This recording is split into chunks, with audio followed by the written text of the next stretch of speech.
She's still laughing.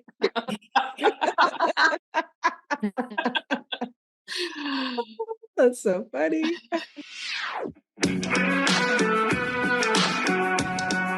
Welcome to 5 Lemons Left. We're the real stuff, the lemons making lemonade. So pucker up, because we're going to be discussing our life's lessons and the nitty-gritty details of our spiritual journeys.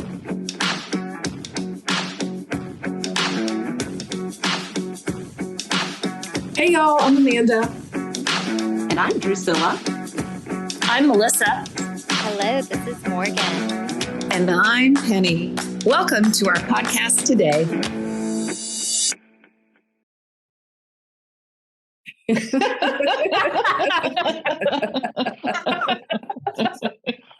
Oh, man. Oh, hello, everybody. Welcome to another podcast, 5 Lemons Laughing. Today, we're talking about something that is no laughing matter. It's all about how we are forcing things in our lives. Us force? Come on. We don't force. I don't know about you, but women, no way. We don't do that. Yes, forcing and controlling, they kind of go hand in hand, right? Yeah. So Penny is going to start us off with the story of Sisyphus. Yeah. So Sisyphus, he was from the Greek mythology, and he was condemned by Zeus. You know, Zeus was the god of all the gods, to a never-ending punishment in Tartarus. I might be saying that right. Tartarus. It's the lowest level of Hades. So Sisyphus had died twice, and he was in hell. It's so funny to say that when we don't really believe in hell. When you tell the story, then it describes hell. Yeah. That is true. Okay, so because of all of his wonderful antics that he pulled off in his life, he was sentenced to spend eternity wrestling a giant boulder up a steep hill. Now, here's the twist. Each time, just think of it, you're pushing this boulder up the hill, and just as you're to crest the hill and bring the boulder over the top, no, doesn't happen. Just as he gets to the top and he is about to end his labor, it slips from his grasp and it crashes down to the bottom of the hill again. The mountain, actually, it's a mountain. And so then he has to climb back down, get behind the boulder, and repeat the struggle of pointless, eternal labor. Oh, pointless, eternal labor. I mean, yeah. I don't know about y'all, but I can totally see how that I've done that in my life. That is the definition of forcing life. That's hell. That is hell. Pushing. Yeah. Yeah. Wow. And that's how we experience hell now, as opposed to, whatever the definition the Bible says, when we die, we go somewhere to this place. And I think when I do it, I think I'm doing the right thing. My will or my way or the highway, my will, not thy will. When I'm in that struggle, pushing, it comes back down. Pushing, it comes back down. I think I get so caught up because I think I'm right. Like, it has to go this way. Mm-hmm. And I think when I'm in that pushing, it's like I have blinders on. I don't see that I am this person pushing this boulder up a hill and it's falling down. And I keep pushing it up. So it's easy to look at the story and to think it's hell, and that we some of us might think we don't create that for ourselves. But I think for me, when I think my will is the right will, I can do it anyway.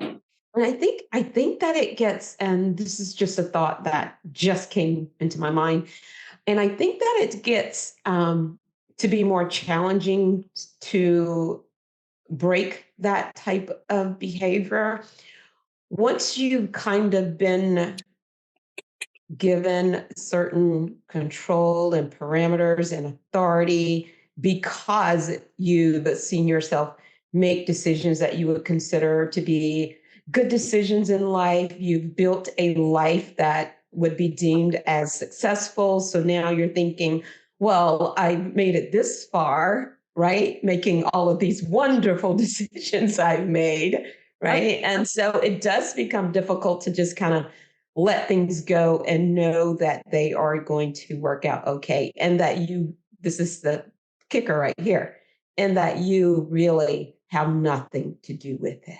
Mhm. Right. Mm-hmm. Boy, it's that statement, let go and let God, right? No. Yeah. Let go and let God, man. Yeah. That's what you're talking about, Drusilla. And is that ever hard? Yes. Yes. I struggle with it today. Not that I'm Yes. forcing all the time, but I struggle with just letting go and trusting and having faith. But isn't that struggle like if like letting go but the struggle is the forcing. Like, so for me, what brought this topic up in my life is when I'm riding River, which is my horse. So I'm riding and he doesn't want to go somewhere and I force him to do it.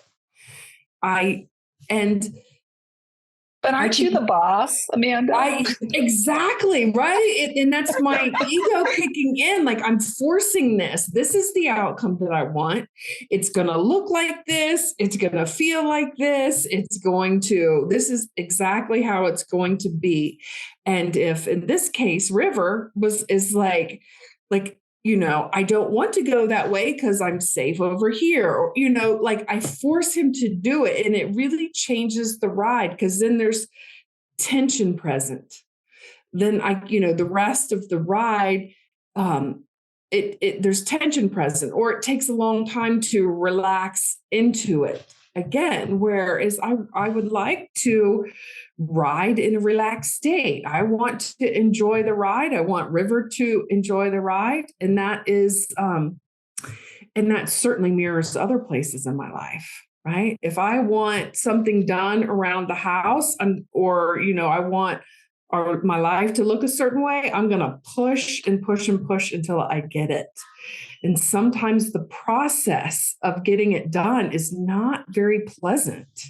It's not like, then Mike and I are fighting because I'm forcing him to do something that he doesn't want to do. Yeah, I see a lot of heads nodding. Would you any other personal experiences in forcing? I think that's a beautiful analogy with River as like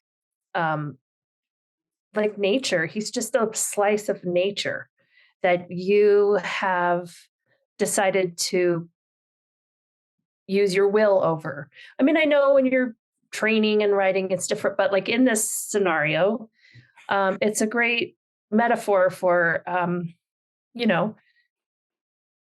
how we work in nature, what we do in nature, what we do to other people, and how it does kind of mess up the juju, messes up the natural rhythm and the partnership that's there.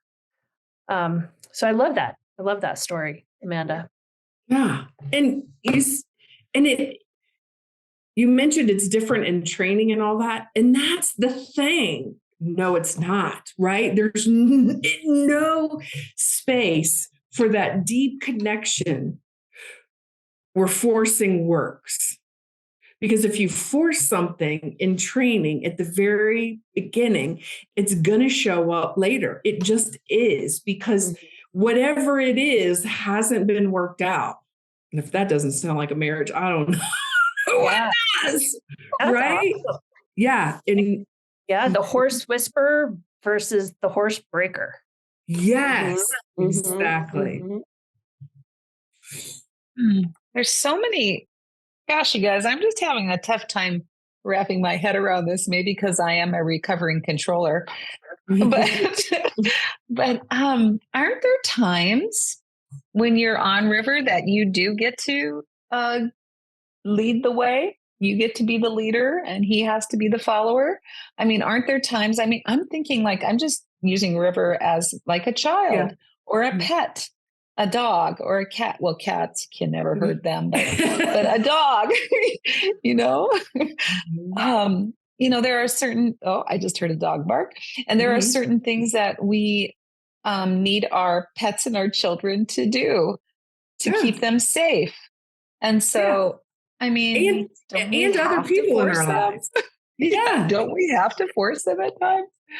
Yes, that is, I don't know. Yes. I mean, if we were like, he wanted to go somewhere like where he could fit under the tree branches, but I couldn't. So I said, we're not going that way.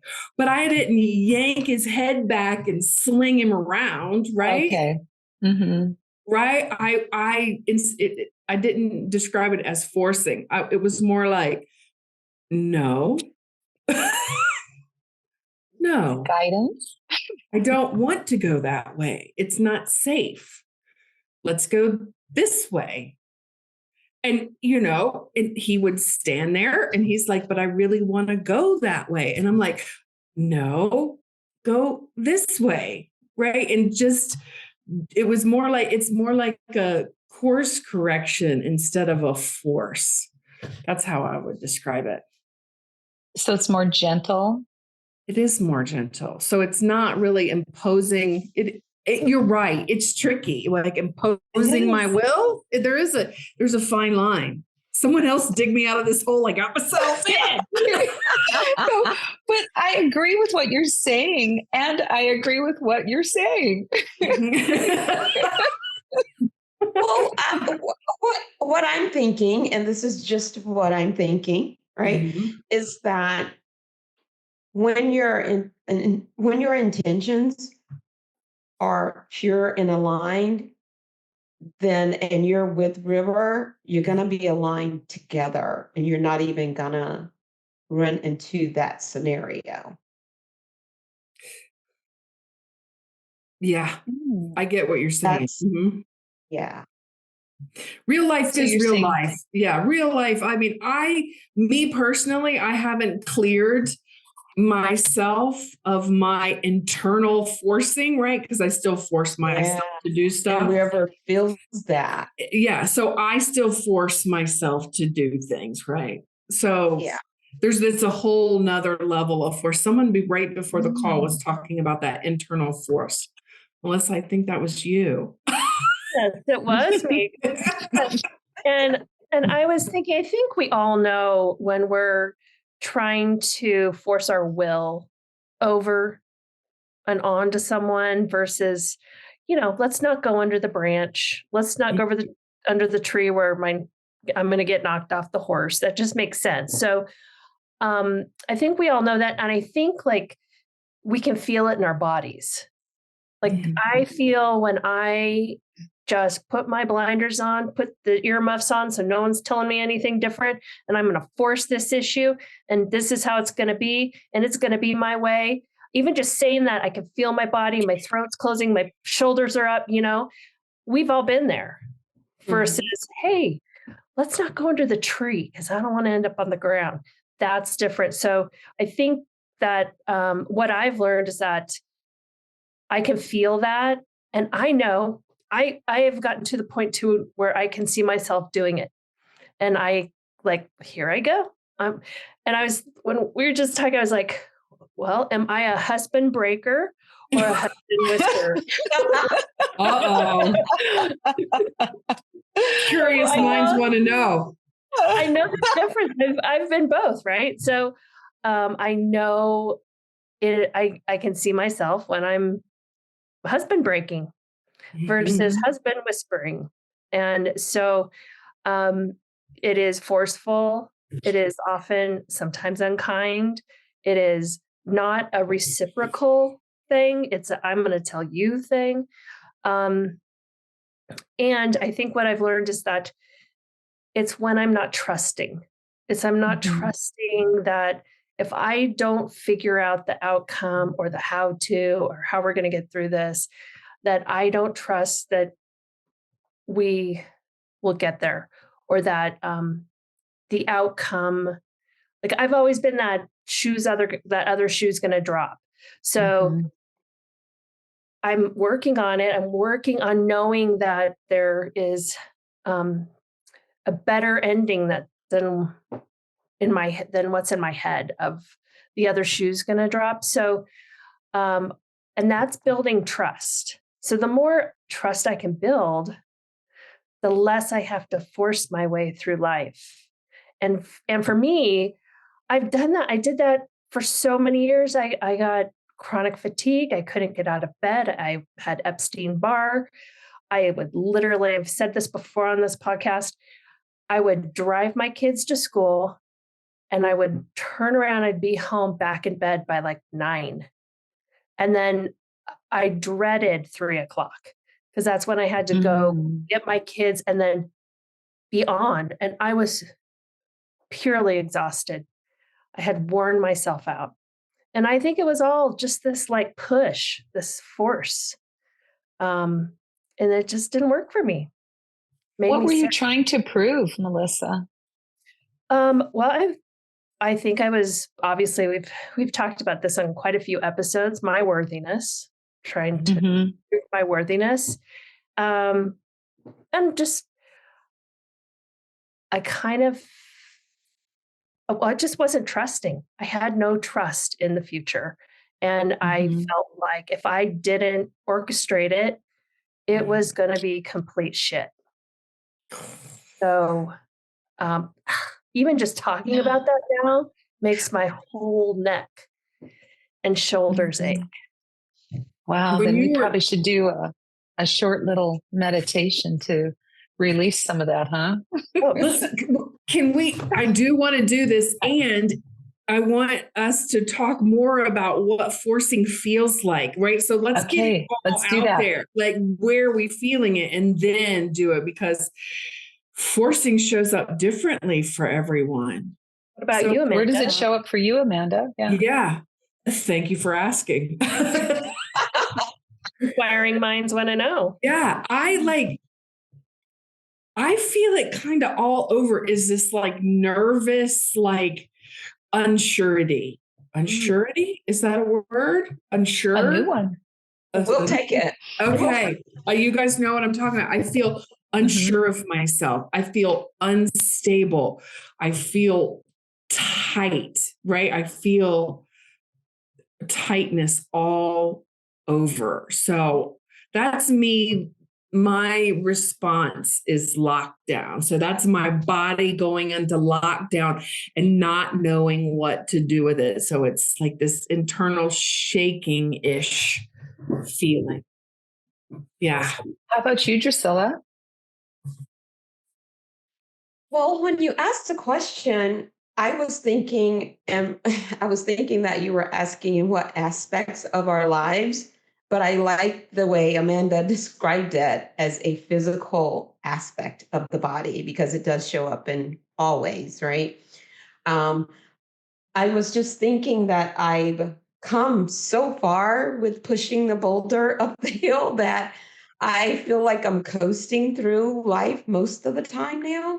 Mhm. And recently, when I started back going to the gym, I found myself forcing myself to get back in shape, which Mm. meant I needed to be at the gym 6 days a week, right? Because, you got to be committed. You got to Yeah.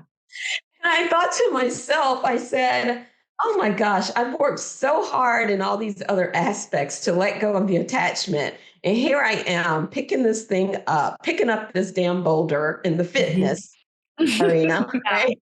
the club. Yes. And so I just had to let that go too. And now I just do stuff that I really enjoy, like I do Zumba twice a week and I just do weights once a week. And it's now it's not the whole I gotta be doing this. And so, generally speaking, I am, from a career standpoint, I still do some real estate and that's all independent. I do what I want to do when I want to do it.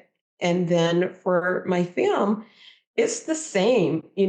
I could be the director that I hear that everybody is in Hollywood, but I really just I don't set timelines for my editors to get things back to me.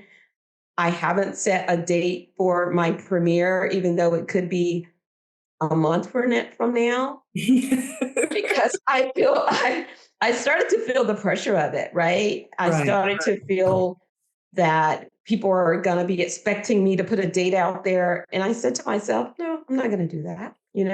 I'm going to put it out there when I'm ready. And if you can make it, you can make it. So I just really not worked really hard. I released. You really forced yourself not to force yourself. Boulder up the hill, not to push the boulder up the hill. I pushed it up there one good time, and I pushed it up there. So at the top of the hill, everything would already be bright and shiny, and I wouldn't have to push it up there anymore. Right. Yeah. In other words, I've proven everything that I need to prove. I don't have anything to prove to anybody anymore. I'm done with it. I'm just done with proving shit. Yeah. And that's kind of, at the end of the day, that's kind of what it ends up being. I just don't want to do the whole pony dance and song and dance for anybody anymore. Oh my goodness. When you were talking about pushing that up the hill, Drusilla, I just got the image, because when you broke it down, like, we can force so many different aspects in our life. And I think that's where exhaustion comes from, when you're pushing I need to look this way ball up the hill. I need to make this much money up ball up the hill. I need, whatever it is. Mm-hmm. Yeah. Which is ego, which is Like, driven. Like Drusilla's in her lounge chair watching that boulder come back down, and she's watching it. She doesn't have to get out of her lounge chair to back up. Like, she doesn't care. No, I just move my feet to the side and let it keep rolling. There it goes. Over my feet. Yes. And it works. Again, and so Drusilla, what is it? What have you done? What is it that gives you that kind of faith and trust that you don't have to go back after that boulder and push it back up? Lessons. Oh my God, so many lessons. And, and I guess the big main overarching one was the fact that I, 30 years later, decided to produce film, when I actually started studying film 30 years ago. And had I probably listened to Spirit and the will of God, then it wouldn't have taken me 30 years later to do this. And I've just so many lessons in understanding what that looks like in the end, what it feels like when you're doing it versus what it looks like in the end, and how much, I guess one specific example would be that one of my editors who worked with me on the last film, when he came and presented me with what it would cost to do this film, and for a minute, I struggled with, rather to pay him what he asked. When he changed the number, and it really got under my skin, to go ahead and hire him, or my tendency is always to not go with someone new because I like what I'm used to, being comfortable, right? Mm-hmm. And a couple of days I sat on it and I said to myself, nope, I'm not going to do things the old way. So I told him that I'm going to find someone else to do it, but we're good. Maybe in the future we'll work again. So I hired another editor, and he did a great job getting us to a certain point. Then we got to this point, and I said to one of my other colleagues, I said, I wonder if the other editor is still available, because I really know his finished look, and that's what I really need. Lo and behold, the very next day, he sent me a text message. Yes. And I said, hey, I was just thinking about you. Are you available to do the finishing on my editing? And he is now doing it. He just sent me a piece of the work yesterday, and oh my God, it's so perfect. I could never have gotten there had we done it the other way around, because he and I would have gone back and forth 1,000 times on each little tiny detail, and it would have been painful. But now he just had to take it from the 90% done and finish, and that's what he's good at. Yeah. He's such a perfectionist, right? And that's just an example of what I've experienced in pretty much any aspect. Marriage, now that's a whole nother thing. Like, because it's still the same kind of thing. I don't like to force decisions. My husband does. He's the pusher, the boulders. So if we have a big fight and I say, I just don't want to talk about this right now because I don't think we need to be making decisions, he'll call the next day and say, well, we've had time to think about it. We need to make a decision. He's ready to push the boulder, right? Yeah. I'm like, oh. But, it's still all the same. And no, so I just I've learned that you cannot outdo God. You cannot outpace him. You cannot outcreate him. You cannot outrun him. You just can't. So why even try? It's beautiful. No, I love what you're saying, Drusilla. So over the weekend, there was a full moon, and one of my friends, I follow her work, and she suggested that on the night of the full moon to create a book of signs. And basically what you're talking about is those signs and proof, proving God, that God was there. Like that editor texting you the next day was God. I mean, that was God. Yes. And so I created this book of signs, and in the book, I got this little notebook, and in the book, you just write the signs that God or the universe sends to you.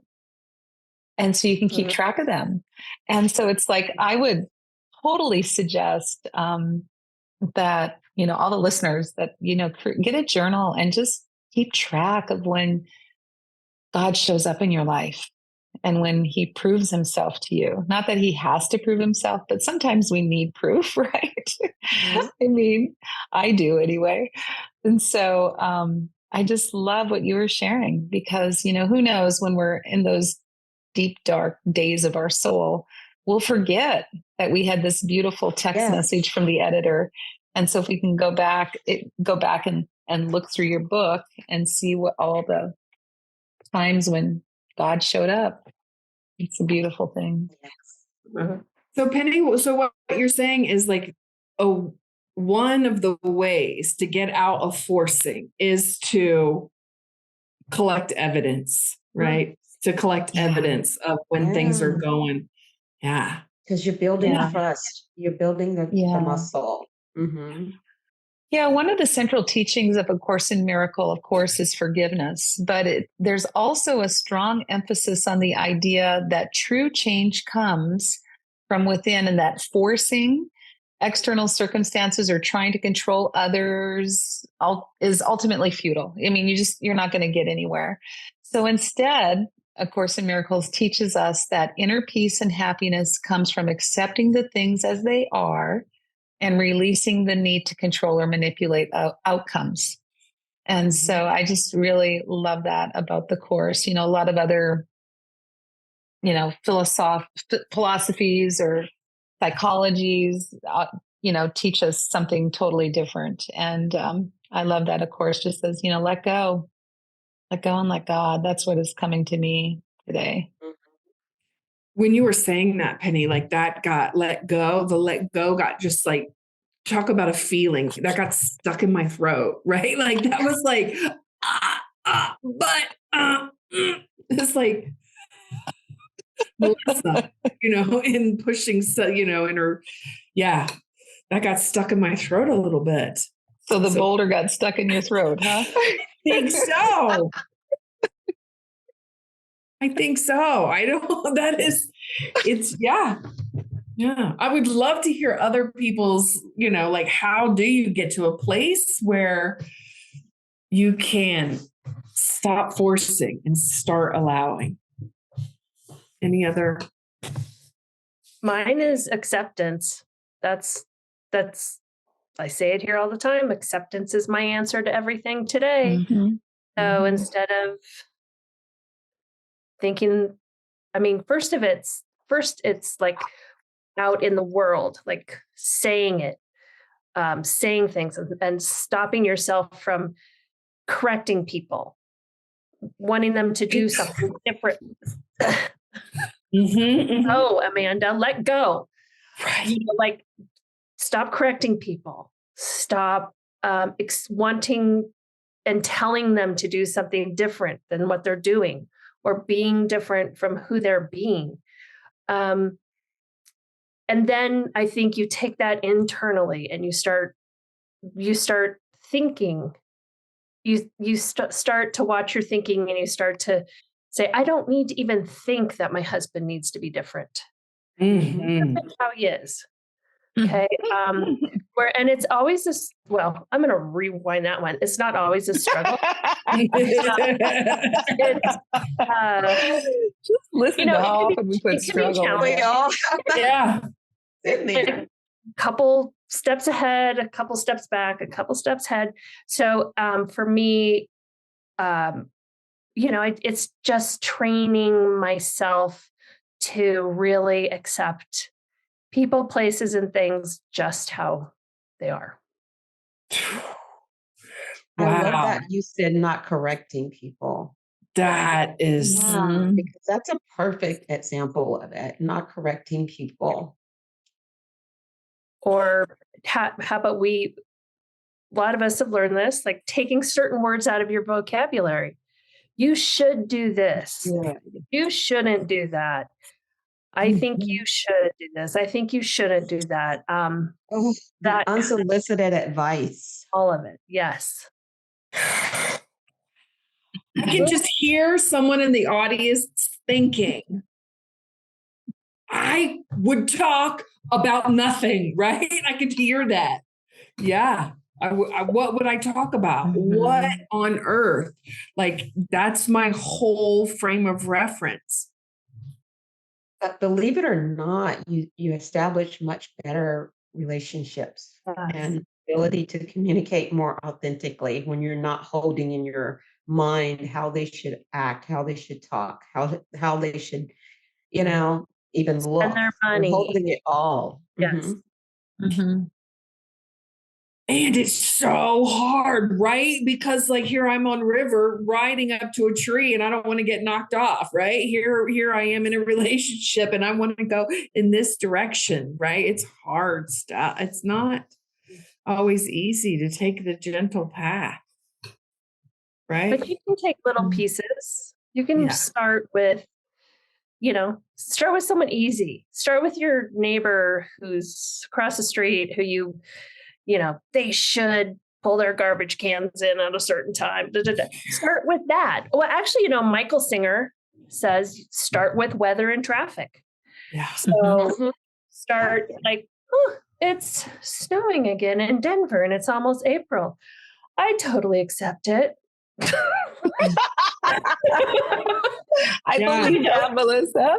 I don't. And I have been literally bitching about it. I'm like, oh my God, almost April and it's snowing. Oh my God. So this is my perfect. Do it again with the head tilt. I love that. Goddamn snow. But so start there. Or traffic. Oh, that person just cut me off. Flip it. Must have something to go to. We have lots of ways to tiptoe into the bigger acceptance. I love Are we going to tiptoe in the tulips?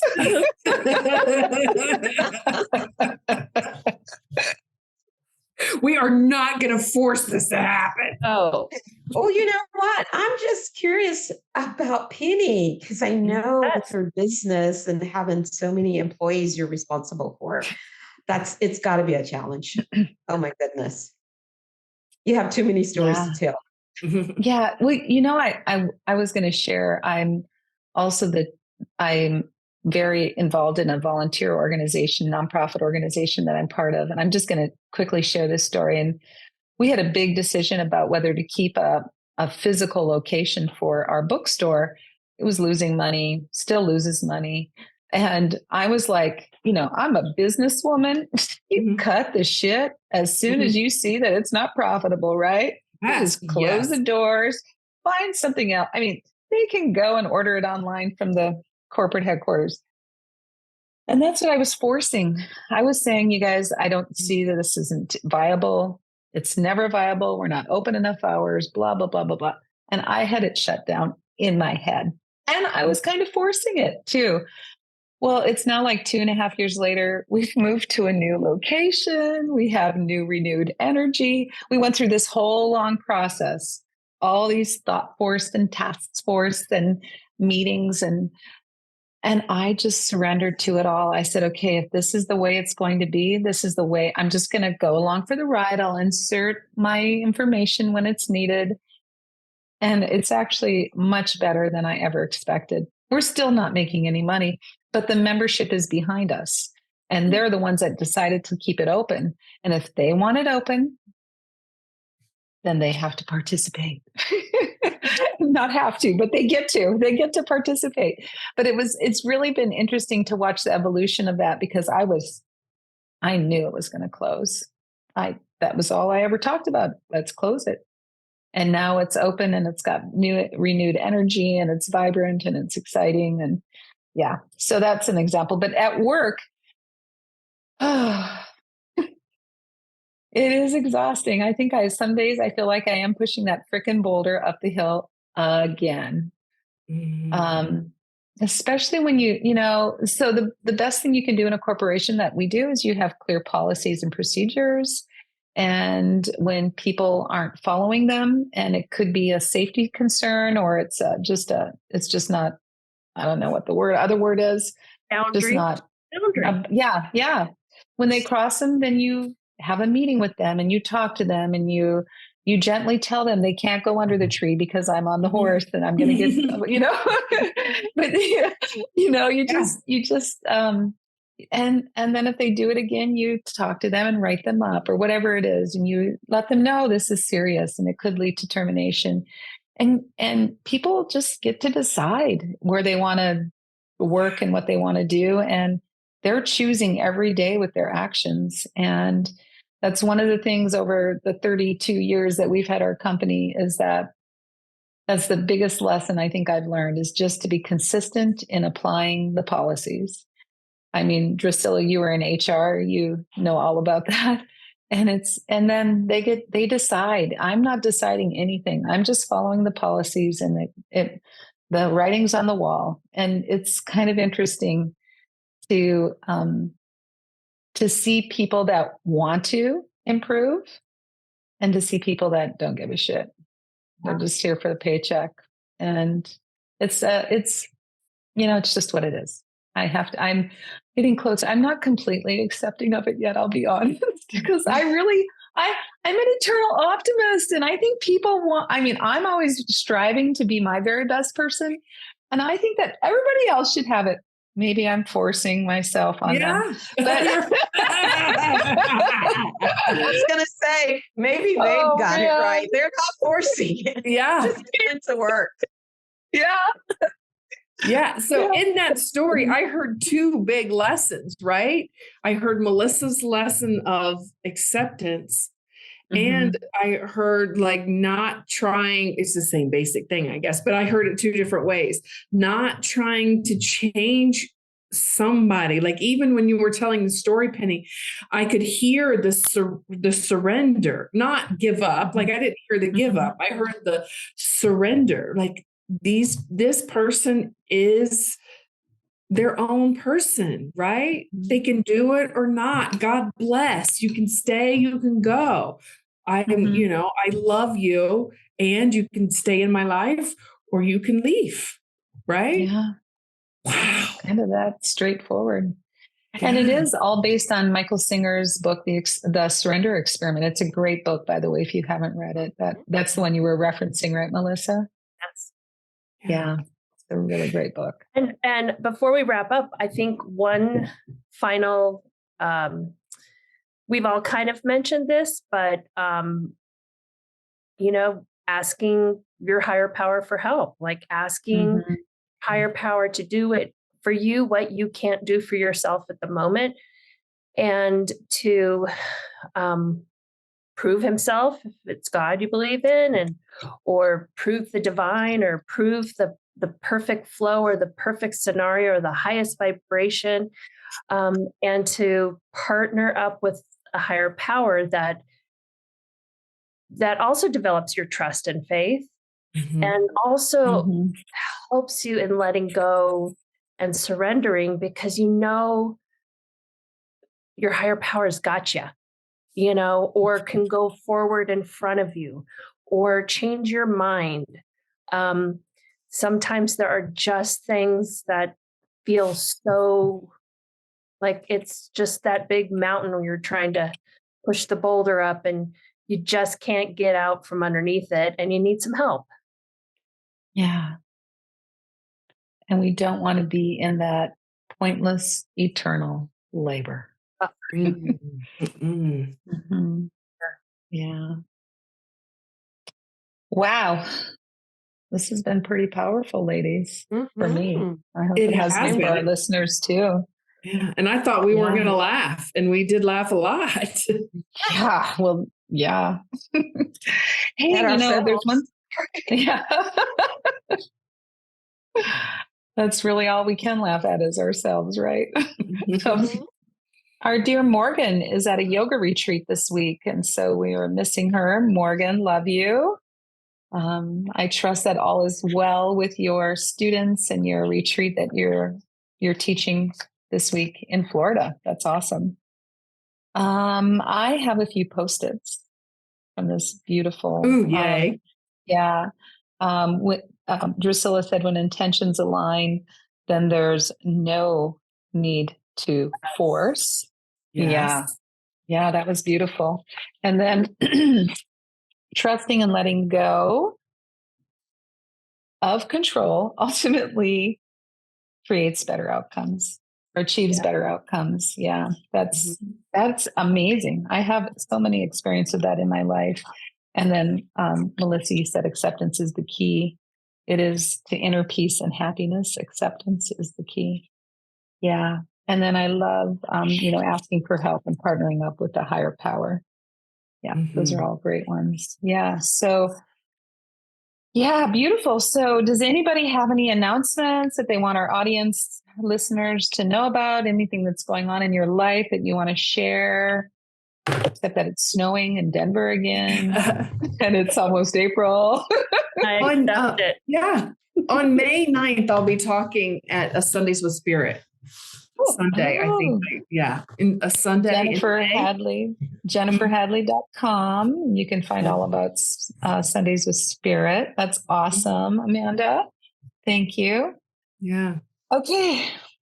And that's it, then we just want to thank everybody for joining us today in our episode 69 on forcing and how that impacts our lives. You can find this podcast on all the podcast platforms, and we have a website if you want to catch up on all of them, because I'm sure you want to listen to all 68 before today too. Or maybe not. No. Anyway, 5lemonslaughing.com, FIVE lemonslaughing.com. Check us out. We would love to have feedback from you too. And again, we just love all you listeners. You just make our day. So thanks so much for listening. We'll see you next week. Bye. Okay. Oh, I almost left the message.